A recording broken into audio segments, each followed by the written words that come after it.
Bonjour à tous. On commence ce tour de la presse sportive par la défaite de l'OGC Nice hier soir en barrage aller de la Ligue des Champions face au Napoli.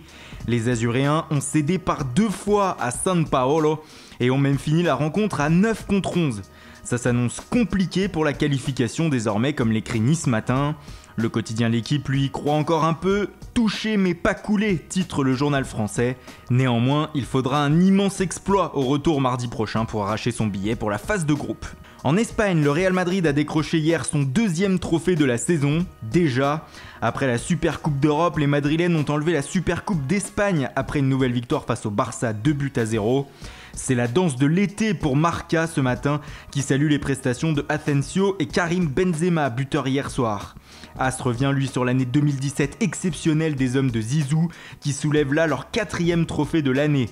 En revanche, en Catalogne, c'est la soupe à la grimace. Sans âme, titre Sport ce matin. Le journal catalan se dit très préoccupé par cette nouvelle défaite, où seuls Messi et Sergi Roberto ont été au niveau.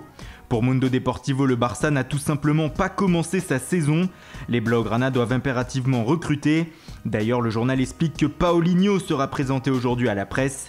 Pour ce qui est des cas Coutinho et Ousmane Dembélé, le Brésilien et le Français n'ont jamais été aussi près de signer en Catalogne. Mais il n'y aurait pas que Coutinho et Dembélé dans le viseur du Barça. Le Sun Sport rapporte ce matin que Dele Alli, le prodige anglais de Tottenham, serait aussi dans les petits papiers. Manchester City serait aussi à l'affût. Cependant, le président des Spurs, Daniel Levy, n'est pas vendeur. En tout cas, pas à moins de 164 millions d'euros. Les Citizens et les Blaugrana sont prévenus. Alors bien sûr, le Barça cherche à se renforcer en cette fin de mercato, mais il espère vendre aussi, notamment le jeune attaquant Mounir El Haddadi. Et selon le Corriere dello Sport, la Roma avancerait sur ce dossier. Après l'échec de la piste Riyad Mahrez, les Romains se seraient donc tournés vers le joueur de 21 ans. Ils seraient même prêts à offrir 20 millions d'euros aux Blaugrana. Chez le voisin du Real Madrid, l'armada offensive semble complète. Pourtant, le Daily Star annonce sur son site ce matin que les Madrilènes garderaient un œil sur la situation d'Alexis Sanchez. Voulant rejoindre Manchester City, le Chilien se heurte au refus de son entraîneur Arsène Wenger, soucieux de ne pas renforcer un concurrent direct, ce qui pourrait avantager le Real si les merengues venaient à passer à l'offensive. D'autant que selon l'édition papier du Daily Star, Arsène Wenger aurait reconnu enfin qu'il ne pourrait peut-être pas retenir ses 2 stars, Sanchez et Oxlade-Chamberlain, cet été. Il y a quelques semaines, le manager alsacien avait annoncé qu'il était prêt à un sacrifice financier en les laissant partir libres l'été prochain. Une décision pas vraiment du goût des dirigeants du club londonien. Selon le Daily Express, ces derniers pourraient trouver un accord afin de lâcher Sanchez et ainsi récupérer de l'argent sur le Chilien.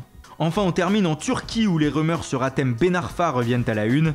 Selon AMK, Fenerbahçe pourrait offrir 5 millions d'euros au PSG pour son meneur de jeu.